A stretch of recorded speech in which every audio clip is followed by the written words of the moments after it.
pembelian minyak Iran. Baiklah, mari kita lihat. Maksud saya kita mempunyai hubungan yang sangat baik dengan Iran pada masa ini, walaupun sukar untuk dipercayai.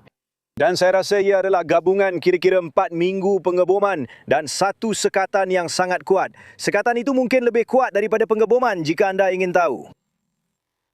Semalam, Trump bercakap tentang keberkesanan sekatan Zewa dan sebentar tadi, CENTCOM memuat naik satu video tentang sebuah kapal pemusnah mengiringi sebuah kapal dagang. Saya keluar untuk kembali ke sebuah pelabuhan Iran. Lihat ini. Sky 4, itu kapal perang 115. Kami minta anda kembali ke pelabuhan asal di Iran. Bagaimana terima? Diterima Tuan, terima kasih banyak. Diterima Tuan. Dalam perjalanan ke Iran. Terima kasih. 4 kapal perang 115. Saya faham bahawa anda akan kembali ke pelabuhan persinggahan anda sebelum ini di Iran. Ia di sini. Kapal perang 115 mendengar. Saluran 16.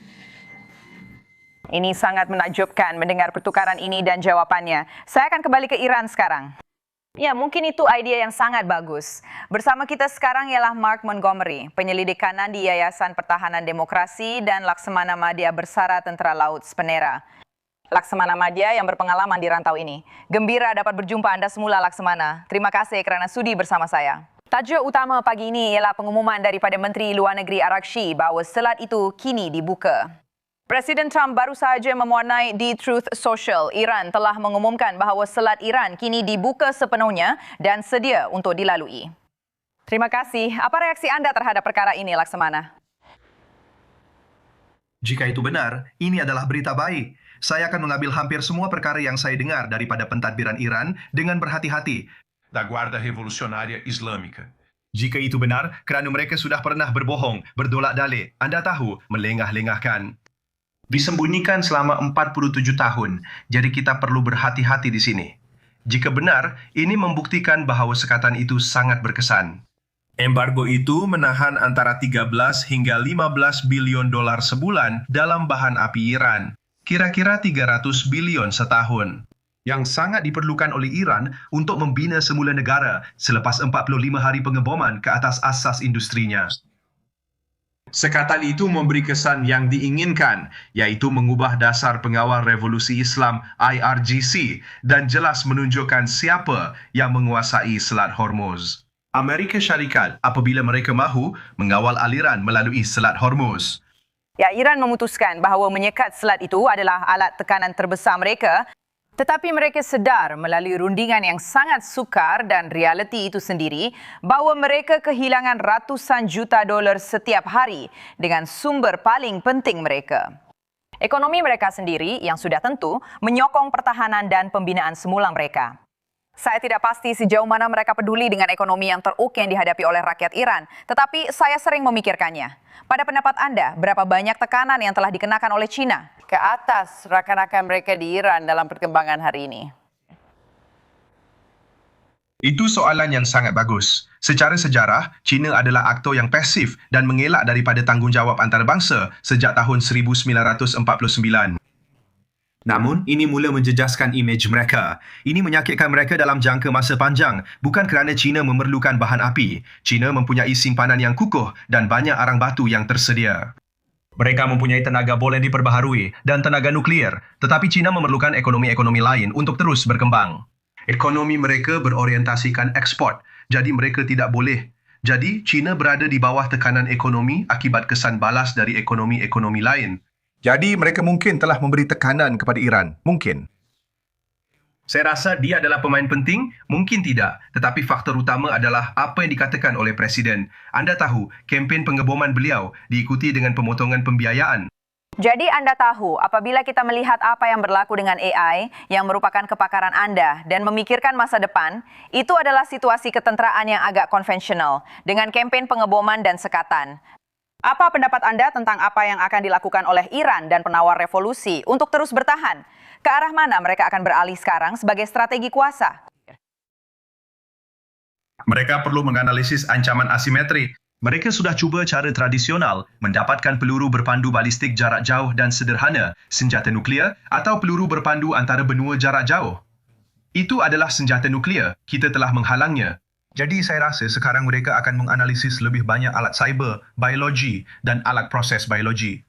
Jadi, apa sahaja yang mereka rasa boleh digunakan untuk menekan Amerika Syarikat dan mendapatkan kelebihan ke atas mereka.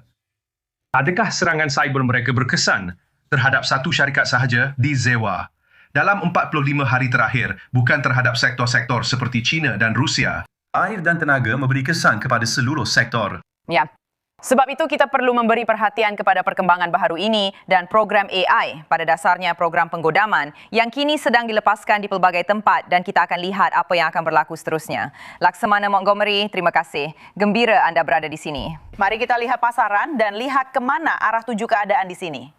Dow Jones dibuka tinggi dengan kenaikan 659 mata dan hampir tidak berubah sejak awal tahun.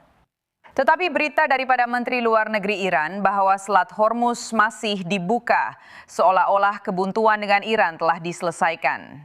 Oleh itu, kami menjemput Guy Benson, penganalisis politik Fox News dan pengacara The Guy Benson Show di Fox News Radio. Dan David Yasman, pengacara Fox Business. Tuan-tuan, sangat bagus dapat bersama Anda berdua. Sangat bagus Anda bersama kami. David, apa reaksi Anda? Daripada apa yang kami dengar hari ini semasa pembukaan pasaran, baik. Pasaran Iran seolah-olah telah mencapai kemuncaknya kerana semua orang kata itulah sebabnya pasaran berjalan dengan baik. Pasaran meningkat apabila emas jatuh di bawah $90 dan terus meningkat. Betul, bukannya mereka tahu apa yang orang Iran akan katakan, tetapi mereka sedang memerhati segala yang berlaku. Kita sudah bincangkan tentang ini kan? Saya telah melihatnya sekejap sebelum itu dan saya rasa ini menunjukkan bahawa Trump menang. Trump menang dan negara-negara Arab juga menang. Negara-negara Arab, negara-negara sekutu pada penggal pertamanya menang melihat Iran sebagai musuh utama. Iran kalah. China kalah. Mereka sedang rugi. Mereka tidak mahu menukar pembekal kerana mereka perlu membayar jauh lebih mahal. EU kalah kerana mereka tidak menyumbang apa-apa untuk membantu dalam isu ini. Saya rasa Demokrat kalah apabila mereka mengatakan tiada peluang perkara ini akan berlaku. Sekatan itu ialah satu langkah yang sangat bijak.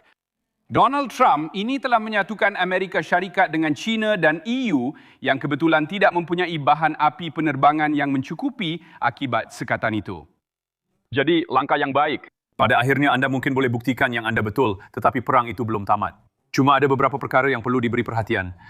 Sekatan masih berterusan yang bermaksud Iran masih boleh terus dinafikan sumber kewangan apa-apa bentuk kelegaan ekonomi. Rejim itu masih berkuasa. Kita tidak tahu nasib debu nuklear atau nasib ataupun masa depan program nuklear mereka.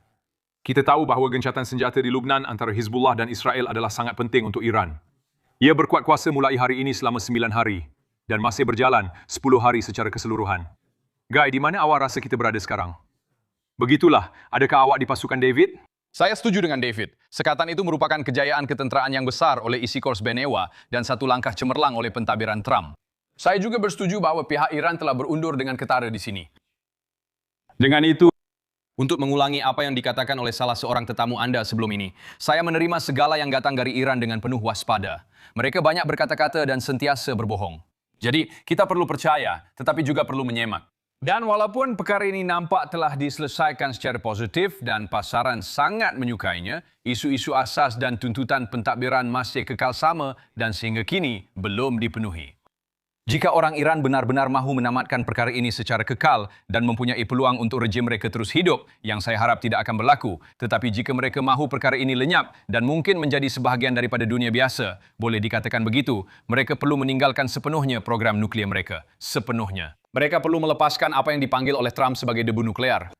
Mereka mesti meninggalkan keganasan dan itu sahaja. Tuntutan yang dibawa oleh naib presiden ke Islamabad adalah tepat dan tidak berubah dengan perkembangan ini. Saya harap tekanan itu telah menekan mereka sehingga kini mereka bersedia untuk mengambilnya dengan serius. Ini nampaknya satu sebab untuk optimisme yang berhati-hati, tetapi saya masih menunggu untuk melihat apa yang akan berlaku. Ini adalah berita baik untuk pasaran, pembukaan minyak dan lalu lintas di kawasan itu. Dubai telah mengisytiharkan dengan tegas, kami menang, kami bertahan dengan segala cabaran. Ini adalah kali pertama kita melihat negara-negara Teluk ini seolah-olah menggerakkan pertahanan mereka sendiri. Mereka telah diserang, mereka menyokong Amerika Syarikat dalam sekatan ini dan saya rasa kita melihat satu pakatan yang sangat baru atau satu pengukuhan pakatan antara negara-negara Teluk, Israel dan Amerika Syarikat. Apa? Anda katakan. Akhir sekali ialah yang utama. Arab Saudi boleh menggunakan pelabuhan di Israel untuk mengangkut minyak mereka. Bukankah itu luar biasa? Selain itu, perbezaan besar kejutan minyak kali ini ialah pada masa lalu kita bergantung kepada para syekh minyak. Kali ini, dunia bergantung kepada apa yang dilakukan oleh Amerika Syarikat.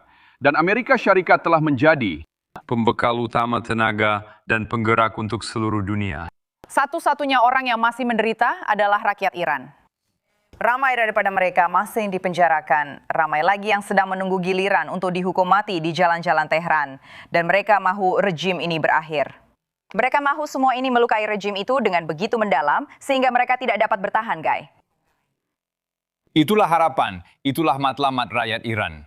Kami berdoa untuk mereka dan adalah sangat penting seperti yang Anda lakukan dalam rancangan Anda secara berkala Marta untuk menonjolkan kebiadaban rejim ini terhadap rakyat Iran. Dunia telah lantang bersuara tentang Gaza berkali-kali dengan cara yang tidak jujur apabila melibatkan mangsa awam. Ramai daripada orang yang sama ini sangat senyap tentang rakyat Iran dan itu sangat menjijikkan. Okey, satu lagi nota tentang perkara ini. Dari segi ekonomi, seperti yang kami sebutkan di sini, harga minyak West Texas telah jatuh lebih daripada 10%. Hanya sedikit pasaran yang turun naik sebanyak ini. David boleh jatuh di bawah 80, mencecah 70. Ya mungkin. Kami mengharapkannya. Harga keseimbangan sekarang ialah $60 setong. Terima kasih, David.